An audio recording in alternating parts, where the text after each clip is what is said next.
Ikot po. Welcome to my YouTube channel. Ayan, mag-intro muna tayo guys. You're my sweetest addiction. You're my strongest inspiration. So yun nga guys, ayan, magandang araw sa inyong lahat. Ayan, gagawa po tayo ngayon ng hair and makeup. Ayan ba guys, nagpa-foundation na tayo dito ngayon. Kailangan lang natin sundan tong aking ginagawa. Pantayan lang natin ng mabuti dito guys pagdating sa foundation. Ayan.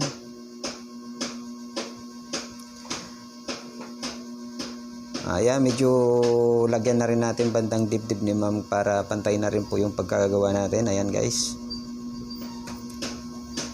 Hanggang dun sa may puno ng tainga guys, kailangan natin lagyan yan para maging maayos o walang patchy yung ating gawa. Yung mga naglalaylay na mga buhok, kailangan natin itaas yan guys. Yan, medyo itaas natin kasi medyo nag-ano yan sa ating ginagawa ba. Yan, sa ilalim ng mata ni ma'am. Ayan, kailangan natin paangatin yung mata ni ma'am. Ayan guys. Ganun lang guys, kadali. Napaka-basic lang. Ayan, nagkikilay na tayo dito ngayon. Tanggalin natin yung mga kalat-kalat dyan. Ayan, nag-face powder tayo dito guys. Face powder tayo dyan. Ayan, medyo pa sundan nyo na lang guys, face powder, tapos tawag dito, sunod natin dyan yung pagkikilay guys. Ayan o, konting kilay lang, sundan lang natin kung ano ang korte ng kanyang kilay. Ayan, huwag natin masyadong kapalan guys para hindi maging matapang masyado ang mukha ng ating customer. Ayan, yan ang sikreto. Ayan, 'di ba? Napakadali lang guys. Ayan, kailangan kabisaduhin nyo lang po yung pagkikilay para maging maayos yung kinalabasan ng atin na pagme-makeup o yung pagme-makeup nyo guys. Ayan, kahit na nasa bahay lang kayo, kayang-kaya nyo na yan. Ayan. Ayan, naglagay tayo dito ng white sa kanyang mata ni ma'am.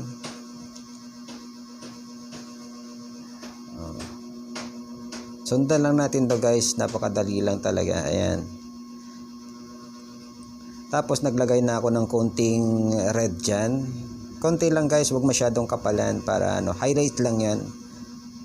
I-highlight na natin ng red. Ayan, naglagay na ako dito ng kulay black na eyeshadow. Ayan, pampabuhay lang yon guys. Ang kulay black hindi pangit sa makeup. Ayan, maganda ang kulay black, pero kailangan marunong ka gumawa, marunong ka mag-apply. Ayan, yan lang. Diyan lang sa may kanto yung kulay black guys. Ayan, wag natin masyadong lagyan lahat. Ayan, tapos konting blend lang. I-blend lang natin ng konti. Ayan o. Ayan o, konting blend lang ng konti guys, para maging maganda yung kinalabasan natin eyeshadow. Ayan.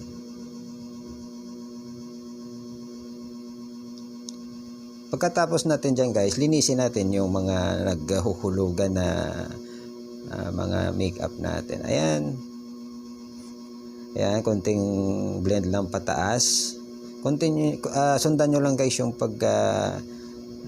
blend ko para makuha nyo guys. Ayan. Dito guys, naglagay na rin ako ng konting black sa ilalim ng mata ni ma'am. Ayan. Ayan, konting black. Ingat kayo dyan banda guys, kasi nga na yan, malapit sa mata ni ma'am, malapit sa mata nyo o malapit sa mata ng customer. Ayan. Konting i-blend natin ng konti guys para hindi masyado ayan, ikalat na natin ng konti. Sunod na natin guys yung eyelash extension ni ma'am. Kailangan natin kasi lagyan yan para maganda yung pagka makeup natin. Ayan, yan ang sikreto para sa magandang kinalabasan. Ayan. Ingatan natin guys maglagay dyan. Kailangan walang hindi marami masyado yung pandikit para hindi tayo mahirapan. Kasi pag maraming pandikit, nahihirapan tayo. Ingatan natin na hindi dumikit doon sa talukap ni ma'am. Ayan ang iingatan natin dyan guys. Napakatagal ng natin dyan. Ayan, nagno-noseline na tayo dito. Sunod na natin noseline guys habang nagpapatuyo tayo. Ayan, medyo tulungan na natin si ma'am sa pagmulat. Ayan, mabilis lang tumuyo guys, di ba? Ayan, sunod na natin guys yung lipstick ni ma'am. Kailangan light lang daw, sabi ni ma'am. Kailangan sundin natin. Yan, light lipstick lang. Yung paglagay natin guys ng blush on, kunti lang din ang paglagay natin. Huwag natin kapalan kasi pagka kinapalan natin yan, maging matapang ang mukha ng ating customer. Ayan lang ang maganda dyan. Pag sakaling marunong ka lagay ng blush on. O kaya tumingin ng mukha ng ating customer. Ayan. Huwag natin masyadong seryosuhin. Ayan. Linisin natin ng konti guys. Ayan. Konting linis lang. Fresh powder. Ayan. Fresh powder yan guys. Ayan. Dito na tayo sa buhok guys. Kailangan natin na tingnan yung kung anong nababagay sa ating customer. Pero itanong na rin natin kung ano bang gusto guys. Ayan. Ito na guys ang gusto niya. Napakaganda. Ayan. Ayan guys, paki-subscribe at paki-pindot na rin ang notification bell para updated kayo sa aming mga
Oh, no, no, no, no.